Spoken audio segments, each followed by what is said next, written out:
জড়িত আধ্যাত্মিক চিন্তা এই বিশেষ অনুষ্ঠানলৈ মই নকুল তালুকদাৰে আপোনালোকক স্বাগতম জনাইছোঁ। কৃষ্ণগুৰু এক নাম কীৰ্তনেৰে সমগ্ৰ আকাশ বতাহ মুখৰিত হৈ আছে এই মুহূৰ্তত নহত্ৰ কৃষ্ণগুৰু সেৱাশ্ৰম। অৰ্থাৎ নহত্ৰ কৃষ্ণগুৰু সেৱাশ্ৰমত 31 জানুৱাৰীৰ পৰা আৰম্ভ হৈছে 12 দিনীয়া অখণ্ড এক নাম কীৰ্তন। আৰু এই অখণ্ড এক নাম কীৰ্তনত হাজাৰ হাজাৰ মানুহৰ সমাগম হৈছে, হাজাৰ হাজাৰ ভক্তৰ সমাগম হৈছে। অকল অসমেই নহয়, ভাৰতবৰ্ষৰ লগতে দেশৰ বাহিৰৰ পৰাও আহিছে হাজাৰ হাজাৰ ভকত। আৰু এই সকলো ভকত আহি কৃষ্ণগুৰু এক নাম কীৰ্তনত বিলীন কৰিছে নিজক। আৰু এই যি ঐতিহ্যমণ্ডিত কৃষ্ণগুৰু সেৱাশ্ৰম, এই কৃষ্ণগুৰু সেৱাশ্ৰমৰ এই যি এক নাম কীৰ্তন, এই যি আধ্যাত্মিক চিন্তা চেতনা, এই সকলোবিলাক আমি জানিবলৈ প্ৰয়াস কৰিম। এই আশ্ৰমৰ ভক্তিমাতৃ কুন্তলা দেৱী পাটোৱাৰীৰ কাষলৈ মই যাব বিচাৰিছোঁ। মই আপোনাৰ কাষলৈ আহিব বিচাৰিছোঁ। সমগ্ৰ আশ্ৰম এতিয়া কেৱল আধ্যাত্মিক চিন্তা চেতনাৰে মুখৰিত হৈ আছে, আকাশে বতাহে গুঞ্জৰিত হৈ আছে কৃষ্ণগুৰু এক নাম। কি ক'ব? হয়, জয় কৃষ্ণগুৰু। আপোনালোকে দেখিছে কৃষ্ণগুৰু সেৱাশ্ৰম নসত্ৰৰ বাকৰি এতিয়া উদুলি মুদুলিৰ অৱস্থা, উদুলি মুদুলিৰ এক পৰিস্থিতি। ইয়াত অসমৰ লগতে অসমৰ বাহিৰৰ লগতে ভাৰতৰ বাহিৰৰো ভকত ভক্তাসকল আহি আমাৰ যি 31 জানুৱাৰীৰ পৰা কৃষ্ণগুৰু অখণ্ড একনাম কীৰ্তনৰ শুভাৰম্ভ হৈছে, সেই একনাম কীৰ্তনভাগীত অংশগ্ৰহণ কৰিবলৈ ভকত ভক্তাসকল আহিছে আৰু সকলোৱে এই কৃষ্ণ নামত নিমজ্জিত হৈছে, এই ভক্তিৰসত বিলীন হৈ গৈছে। আৰু দেখিছে আমাৰ সকলোৱে আজি এক হৈছে, সৰু বৰ উচ্চ নিচ ডাঙৰ সৰু কোনো ভাৱ নাই, সকলোৱে কেৱল এক। আৰু এইটোৱেই হৈছে একাত্মাবোধ। আৰু কৃষ্ণগুৰু প্ৰভু ঈশ্বৰে কৈ গৈছে যে এই একাত্মাবোধেই জগতত শান্তিৰ মূল, একাত্মবোধেই শান্তিৰ মূল। যিগৰাকী গুৰুৱে এই বিশেষ বাণী প্ৰচাৰ কৰিছিলে, যিগৰাকী গুৰু অৰুণ দেৱ গোস্বামী পিছলৈ সকলো ভকতৰ কাৰণে এক অৱতাৰী পুৰুষ হৈ পৰিছে তেখেতৰ নিজৰ মহিমাৰে। যিগৰাকী ব্যক্তিয়ে 12 বছৰ সাধনা কৰি দিব্যজ্ঞান লাভ কৰা বুলি সকলোৱে বিশ্বাস কৰে ভকতসকলে, বা যিগৰাকী পুৰুষে 12 বছৰ একেৰাহে সুবৰ্ণপুৰত সাধনা কৰি আপোনালোকক দি গ'ল কৃষ্ণগুৰু এক নাম সাৰ। কি ক'ব? হয়, 1974 চনত কৃষ্ণগুৰু প্ৰভু ঈশ্বৰে কৃষ্ণগুৰু সেৱাশ্ৰম প্ৰতিষ্ঠা কৰে আৰু তেতিয়াৰ পৰাই কৃষ্ণগুৰু সেৱাশ্ৰমলৈ গোটেই অসম তথা অসমৰ বাহিৰৰো ভাৰতৰ বাহিৰৰো অগণন সহস্ৰ সহস্ৰ লোকৰ সমাৱেশ ঘটিছে। সকলোৱে শান্তি বিচাৰি আহিছে। হয়, সকলোৱে ইয়াত শান্তি বিচাৰি পাইছে। সকলোৱে নিজৰ কামনাৰ অৰ্থে যিটো বিচাৰি আহিছে সেই কামনা তেওঁলোকৰ পূৰণ হৈছে। এতিয়া প্ৰভু ঈশ্বৰে আমাক কৃষ্ণগুৰুৰ নামটো দিছে, কৃষ্ণ নাম আৰু গুৰু। কাৰণ গুৰু হৈছে যিজনে অজ্ঞান আন্ধাৰৰ পৰা জ্ঞানৰ পোহৰৰ বাট দেখাব পাৰে, আৰু সেইজনাই হৈছে কৃষ্ণগুৰু। আৰু যেতিয়া ভকতে এই কৃষ্ণগুৰু এক নাম জপ কৰিছে, জপ কৰোঁতে কৰোঁতে তেওঁলোকৰ যিখিনি মনৰ কামনা, যিখিনি তেওঁলোকৰ সমস্যা, সেইসমূহ তেওঁলোকৰ সমাধান হৈছে। কৃষ্ণগুৰু এক নাম জপেৰে এফালে নিজৰ মানসিক প্ৰশান্তি লাভ কৰিছে, আনফালে নিজৰ যি সমস্যা সেই সমস্যাৰ পৰা মুক্তি লাভ কৰিছে, যাৰ কাৰণে অকল অসমতেই নহয়, ভাৰততে নহয়, বাহিৰলৈ বিস্তৃত হৈছে কৃষ্ণগুৰু এক নাম ধৰ্ম। মই এই মুহূৰ্তত আপোনাৰ পৰা জানিব বিচাৰিছোঁ, সমগ্ৰ বিশ্বজুৰি আপোনালোকৰ কিমান শাখা আছে, কিমান এই কৃষ্ণগুৰু সেৱাশ্ৰম আছে? হয়, মই মাজতে ক'বলৈ ৰৈ গ'ল যে এই কৃষ্ণগুৰুৰ নামত যিটো শান্তি পাইছে, সেই শান্তি লাভ কৰাজনেহে বুজি পায়। আনসকলক হয়তো আমি বুজায়ো, তেওঁলোকক আমি ব্যাখ্যা কৰিও হয়তো বুজি নাপাব পাৰে। কাৰণ ঈশ্বৰৰ মহিমাটো যোনে অনুভৱ কৰিব পাৰিছে, ঈশ্বৰৰ নামটো এক উপলব্ধি, হৃদয়ত যিটো উপলব্ধি হয়, সেই উপলব্ধিৰ দ্বাৰাহে তেওঁলোকে বুজি পাইছে, আমি সকলোৱে বুজি পাইছোঁ। আৰু শাস্ত্ৰত লিখা আছে যে যিজনে হৰি নাম দিয়ে, যিজনে ঈশ্বৰৰ নাম দিয়ে, যিজনে গুৰুৰ নাম দিয়ে, সেইজনাই হৈছে যে ঈশ্বৰৰ অৱতাৰী অংশ। আৰু সেইকাৰণে আমাৰ ভকত ভক্তাসকলে এই কৃষ্ণগুৰুৰ নামটো লৈ তেওঁলোকৰ সমস্যা সমাধান হৈছে, তেওঁলোকে শান্তি পাইছে। আৰু সেইকাৰণে আমাৰ ভকত ভক্তাসকলে কৈছে যে কৃষ্ণগুৰু আন কোনো নহয়, যিজন সদগুৰুই আমাক সেই নামটো দিছে। গুৰু আৰু ঈশ্বৰ কোনো ভেদাভেদ নাই কৈছে। আৰু সেইবাবে আমি কৃষ্ণগুৰু প্ৰভুজনক, আমি সদগুৰুজনকে কৃষ্ণগুৰু প্ৰভু বুলি আমি সকলোৱে ভাবোঁ, আৰু আমি সেইটো হৃদয়ত আমি প্ৰমাণ পাইছোঁ।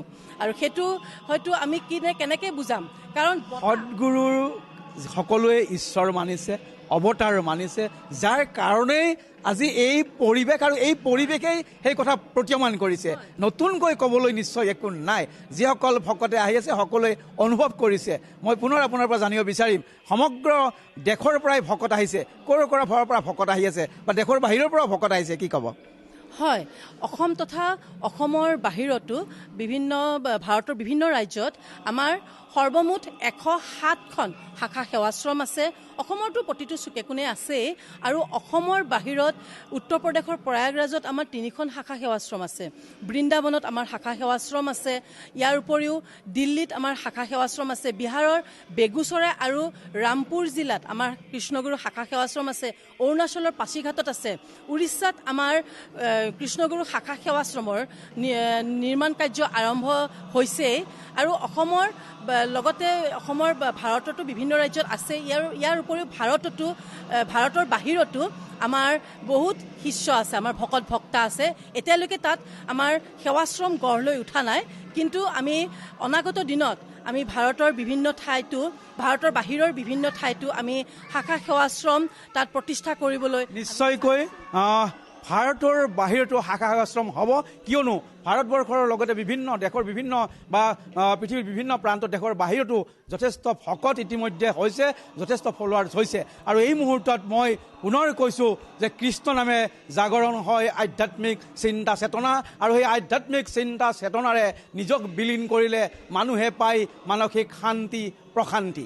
এই মুহূৰ্তত মই ল'ব বিচাৰিছোঁ চমু বাণিজ্যিক বিৰতি। চাই থাকিব প্ৰতিদিন টাইমৰ এই বিশেষ অনুষ্ঠান, পুনৰ উভতি আহিম।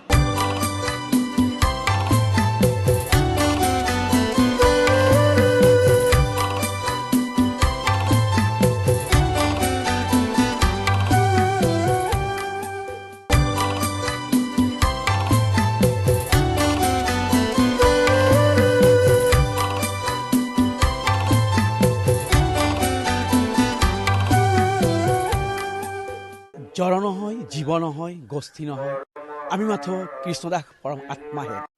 এই আধ্যাত্মিক বাণীৰে পৰমগুৰু কৃষ্ণগুৰুৱে প্ৰচাৰ কৰা এই কৃষ্ণগুৰু এক নাম ধৰ্মৰ ইতিমধ্যে কৃষ্ণগুৰু সেৱাশ্ৰমত আৰম্ভ হৈছে এক নাম কীৰ্তন। আৰু এই মুহূৰ্তত মই কৃষ্ণগুৰু সেৱাশ্ৰমৰ সেই আধ্যাত্মিক চিত্ৰ, সেই নান্দনিক দৃশ্য দেখুৱাব বিচাৰিছোঁ। আৰু এই মুহূৰ্তত মই যিটো স্থানত উপস্থিত আছোঁ, এই স্থানতেই কৃষ্ণগুৰু প্ৰভুৱে 12 বছৰ সাধনা কৰি লাভ কৰিছিল পৰম জ্ঞান, লাভ কৰিছিল দিব্য জ্ঞান ভক্তসকলৰ মতে, আৰু সেই জ্ঞানেৰেই আধ্যাত্মিক জ্ঞান পৰিপুষ্ট হৈ সৃষ্টি কৰিছিল এই কৃষ্ণগুৰু ধৰ্ম। আৰু এই মুহূৰ্তত মই এই নসত্ৰ কৃষ্ণগুৰু সেৱাশ্ৰমৰ এই যিটো স্থান সুবৰ্ণকুৰ, আৰু এই সুবৰ্ণকুৰৰ দৃশ্য দেখুৱাই আছোঁ। মোৰ সহযোগী ৰাজুৱে দেখুৱাব এই যিটো স্থান, এই স্থানৰ ভিতৰত 12 বছৰ একেৰাহে ধ্যান কৰি কৃষ্ণগুৰু প্ৰভুৱে লাভ কৰিছিল পৰম জ্ঞান, আধ্যাত্মিক জ্ঞান, আৰু সেই জ্ঞান ভকতসৱৰ মাজত বিতৰণ কৰি সৃষ্টি কৰিছিল কৃষ্ণগুৰু ধৰ্মৰ। আৰু এই যিটো স্থান, সেইকাৰণে ৰাজ্যৰ ভিন্ন প্ৰান্তৰ লগতে ভাৰতবৰ্ষ বা দেশৰ বাহিৰৰো বিভিন্ন ভকতসকল আহি উদুলি মুদুলি কৰাই নসত্ৰৰ এই যিটো পবিত্ৰ স্থান বুলি ভক্তসকলে জ্ঞান কৰে, এই সুবৰ্ণকুৰত এইদৰে ভকতসকলে ধ্যানত মগ্ন হয়। মই দেখুৱাই আছোঁ কি শিশু, কি মহিলা, কি পুৰুষ, সকলোৱে এক ধ্যানে কেৱল কৃষ্ণগুৰু চিন্তা কৰিছে, আৰু সকলোৱে কৃষ্ণগুৰু এক নাম জপ কৰি এইদৰে ধ্যানত মগ্ন হৈছে। আৰু এই আধ্যাত্মিক ধ্যান, আধ্যাত্মিক চিন্তা চেতনাৰে নিজৰ মনক শুদ্ধ কৰা, নিজৰ আত্মাক শুদ্ধ কৰা, আৰু নিজৰ শুদ্ধিৰে সমাজত এক শান্তিৰ বাৰ্তা বিলোৱাৰ কাৰণে প্ৰচেষ্টা চলোৱা হয়। আৰু যাৰ কাৰণে কৃষ্ণগুৰুৰ পৰা এক সুন্দৰ বাৰ্তা যায়, আধ্যাত্মিক চিন্তা চেতনাৰ বাৰ্তা যায়, আৰু কৃষ্ণগুৰুৰ পৰা যায় এক একতাৰ বাণী। মই এই মুহূৰ্তত ইয়াৰে এগৰাকী ভকতৰ কাষত আহিব বিচাৰিছোঁ, আৰু মই ভকতৰ মুখে জানিব বিচাৰিছোঁ এই স্থান হৈছে কৃষ্ণগুৰু সেৱাশ্ৰমৰ আটাইতকৈ পবিত্ৰ স্থান, য'ত গুৰুৱে জ্ঞান লাভ কৰিছিল 12 বছৰ সাধনা কৰি। আৰু এই স্থানত আজিও বিভিন্ন ভকতে ধ্যানত মগ্ন হৈ আছে, কি ক'ব? জয় কৃষ্ণগুৰু, জয় জয়তে পৰম কৃপালু ঈশ্বৰ কৃষ্ণগুৰু প্ৰভুৰ শ্ৰীচৰণত শতকোটিবাৰ সেৱা জনাই পৰম পূজ্যপাত পাণস্বামী দয়াৰ সাগৰ উদ্ধাৰ কৰোতা পূজ্যপাত গুৰুকৃষ্ণ প্ৰেমানন্দ প্ৰভু ঈশ্বৰৰ চৰণত শত সহস্ৰ কৌটিবা আমি দাসে সেৱা জনাইছোঁ। আমি নিমিত্ত হৈহে ক'বলৈ আগবাঢ়িছোঁ, যাতে আমাক তেৰাই হৃদিস্থিত হৈ শুদ্ধকৈ ক'বলৈ কৃপা কৰে। আজি এই 31 জানুৱাৰী শুক্ৰবাৰৰ পৰা যিয়ে মহান কৃষ্ণগুৰু অখণ্ড একনাম কীৰ্তন হৈছে, এই 12 দিনীয়া অখণ্ড একনাম কাৰ্যসূচী ইয়াত আজি এই সুবনপুৰত একেৰাহে এই ভাগৱত অখণ্ড হৈ আছে। আৰু ইয়াতে সকলো কেৱল অসমেই নহয় যে ভাৰতৰ বিভিন্ন দেশৰ পৰা, বিশ্বৰ বিভিন্ন দেশৰ পৰাও ইয়াত সকলোৱে শান্তি আৰু মংগলৰ কাৰণে গুৰুজনাই সকলোকে বিশ্ব শান্তি প্ৰতিষ্ঠাৰ কাৰণে সকলোৰে মংগলৰ কাৰণে কৃপা কৰিছে। বিশ্ব শান্তিৰ কাৰণে সকলোৱে কৃপা কৰিছে। মই দেখুৱাইছোঁ এই সুবৰ্ণপুৰৰ এক সুন্দৰ আধ্যাত্মিক চিন্তাত বিভোৰ হৈ থকা দৃশ্য, য'ত ভকতসকলে নিজে এই ধৰণে এক নাম কীৰ্তনত, এক নাম জপত ব্যস্ত হৈছে। আৰু এটা কথা ক'ব লাগিব, এই যে আশ্ৰমৰ অত্যন্ত পবিত্ৰ এই স্থান সুবৰ্ণকুৰ, এই সুবৰ্ণকুৰতেই যিহেতু কৃষ্ণগুৰু প্ৰভুৱে 12 বছৰ ধ্যান কৰিছিল একেৰাহে, আৰু এই 12 বছৰ ধ্যান কৰা এই স্থান সুন্দৰকৈ সজোৱা হৈছে। আৰু এই স্থানত আজিও সুন্দৰকৈ ভকতসকলে নাম জপ কৰে আৰু ইফালে নিৰন্তৰভাৱে চলি থাকে ভাগৱত পাঠ। তাৰ সমান্তৰালকৈ ভক্তসকলে এটা নীৰৱ স্থানত নদীৰ পাৰত সুন্দৰকৈ নাম জপ কৰিছে, দিনে নিশাই এইদৰে বহি নাম জপ কৰিছে আৰু নাম জপেৰে নিজৰ আত্মশুদ্ধিত ব্যস্ত হৈছে। আৰু এই আত্মশুদ্ধিৰে তেওঁলোকে যেন পাব মুক্তিৰ পথ। এয়াই আধ্যাত্মিক চিন্তা চেতনাৰ এক সুন্দৰ নিদৰ্শন। কৃষ্ণ গুৰু হে প্ৰভু জনাও তোমাক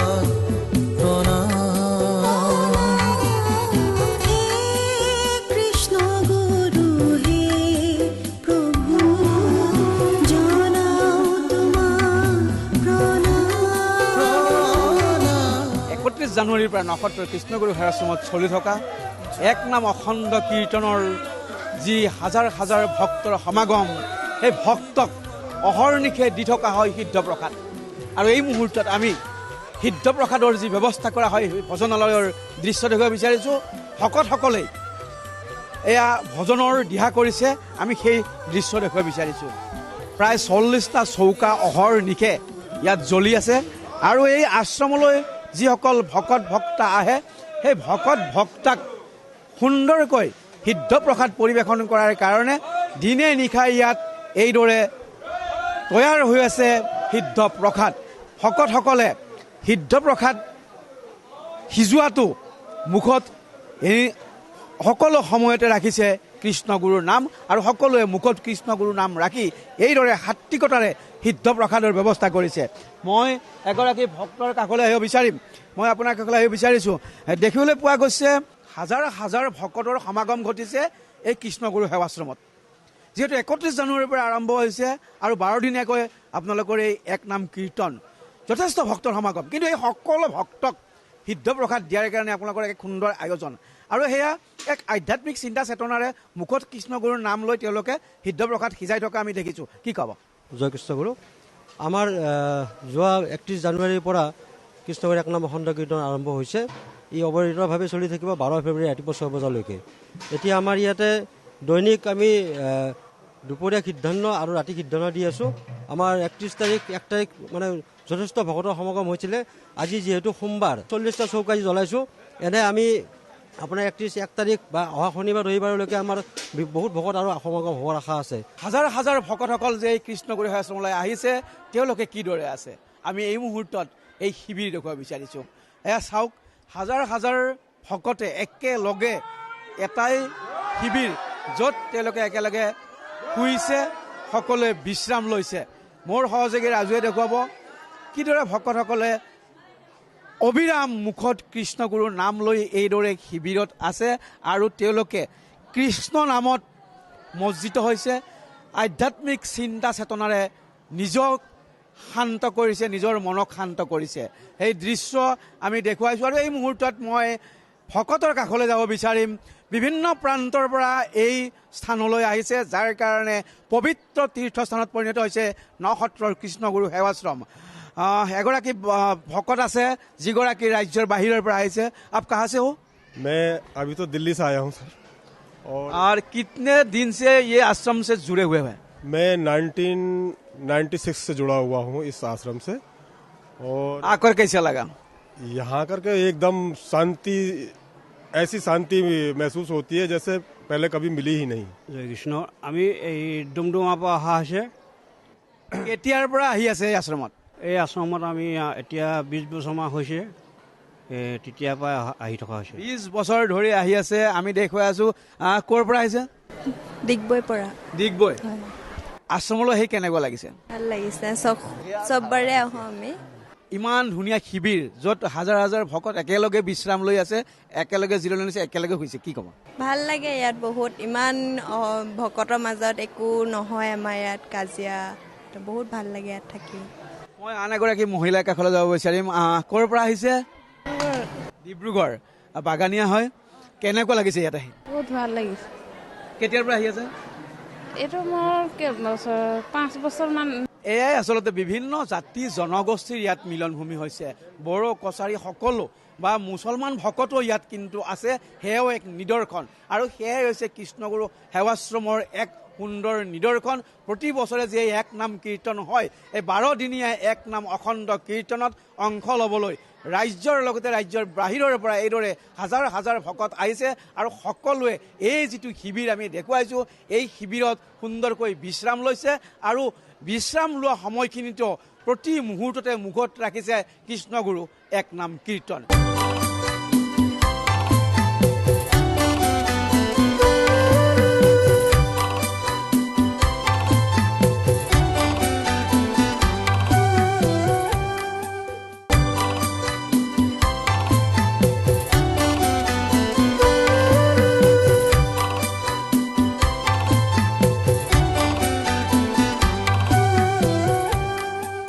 কৃষ্ণ নামে গুঞ্জৰিত আধ্যাত্মিক চিন্তা চেতনাৰ এই বিশেষ অনুষ্ঠানলৈ পুনৰ স্বাগতম জনাইছোঁ। আৰু পুনৰ ক'ব বিচাৰিছোঁ, সৰ্থেবাৰীৰ এই নসত্ৰৰ কৃষ্ণগুৰু সেৱাশ্ৰম এক বিৰল আৰু ব্যতিক্ৰম অনুষ্ঠান। আধ্যাত্মিক চিন্তা চেতনাৰ প্ৰাণকেন্দ্ৰ বুলি কোৱা হয় কৃষ্ণগুৰু নসত্ৰৰ সেৱাশ্ৰম, যি সেৱাশ্ৰমত অহৰ্নিশে গুঞ্জৰিত হয় কৃষ্ণগুৰু এক নাম।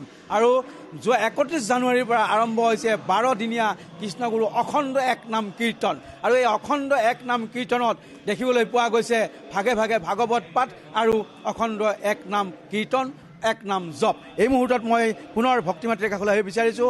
সমগ্ৰ আশ্ৰমত এতিয়া গুঞ্জৰিত এক নাম কৃষ্ণগুৰু এক নাম কীৰ্তন, আৰু তাৰ সমান্তৰালকৈ আমি দেখিব পাইছোঁ ভাগে ভাগে চলি আছে ভাগৱত পাঠ আৰু নাম জপ। ক'ত কেনেকৈ কি কি কাৰ্যসূচী চলি আছে? হয়, আমাৰ 31 জানুৱাৰীৰ পৰা ৰাতিপুৱা ঠিক 6 বজাৰ লগে লগে আমাৰ যিটো মূল কীৰ্তন ঘৰ, বিশাল কীৰ্তন ঘৰত কৃষ্ণগুৰু অখণ্ড এক নাম কীৰ্তন আৰম্ভ হৈছে। অখণ্ডভাৱে অবিৰতভাৱে 12 দিন পৰ্যন্ত চলি থাকিব। মাঘী পূৰ্ণিমাৰ দিনা 12 ফেব্ৰুৱাৰীৰ দিনা সামৰণি হ'ব। ইয়াৰ লগত সমান্তৰালভাৱে আমাৰ সুবৰ্ণকুৰ আছে। সুবৰ্ণকুৰত শ্ৰীমদ ভাগৱত পাঠৰ একেলগে আৰম্ভ হৈছে আৰু অবিৰতভাৱে 12 দিন পৰ্যন্ত চলি থাকিব। আৰু আমাৰ যিটো ভাজঘৰ আছে, তাতো আমাৰ ভাগৱত কীৰ্তন চলি থাকিব একে অবিৰতভাৱে অখণ্ডভাৱে 12 দিন পৰ্যন্ত। আৰু সুবৰ্ণকুৰত হয়তো দেখিছেই 24খন আসন আছে, তাত অখণ্ডভাৱে 12 দিন পৰ্যন্ত ভকতসকলে নাম জপ কৰিব। কেৱল সকলোৱে ভগাই লৈছে কোনে কিমান সময় ল'ব। আৰু এইদৰে এই অখণ্ডভাৱে কোনো বিৰতিহীনভাৱে এই এক নাম কীৰ্তন চলি থাকিব। আৰু এইটো হৈছে কি, আপোনাক ক'লোৱে একাত্মাবোধ। আৰু এই একাত্মাবোধৰ পৰাই কি আত্মাপ্ৰেমৰ সৃষ্টি হয়। আত্মাপ্ৰেম কি আপুনি দেখিবই, আমাৰ ভকতসকলে ইজনে সিজনক সেৱা কৰিছে, সৰুৱে ডাঙৰক সেৱা কৰিছে। এইফালে চাব আপোনালোকে, এইফালে যদি কেমেৰাটো আনে আপুনি দেখা পাব সৰুৱে ডাঙৰক সেৱা কৰিছে, ডাঙৰে সৰুক সেৱা কৰিছে। এইটো কি যে আত্মাপ্ৰেম। আত্মাৰ কোনো সৰু বৰ নাই, আত্মা কি চিৰ শাশ্বত, এই আত্মা সেৱা কৰিছে। আৰু এই বস্তুটো যেতিয়া এই আত্মাপ্ৰেম গোটেই জগততে বিদ্যমান হ'ব, আৰু তেতিয়া সেই আত্মাপ্ৰেমে জগতত শান্তিৰ মূল হ'ব। নিশ্চিতভাৱে এক নাম কীৰ্তন, নাম জপ বা আধ্যাত্মিক চিন্তা চেতনাই মানুহৰ মনত শান্তি দিয়ে, প্ৰশান্তি দিয়ে। আৰু এই মানসিক প্ৰশান্তিৰ দ্বাৰাই মানুহে লাভ কৰিব একাত্মবোধৰ বাণী, আৰু এই একাত্মবোধৰ বাণীৰ জৰিয়তে বিলাব বিচাৰিছে মানুহৰ মাজত একতা, মানুহৰ মাজত ঐক্যতা আৰু মানৱ প্ৰেমৰ এক সুন্দৰ নিদৰ্শন।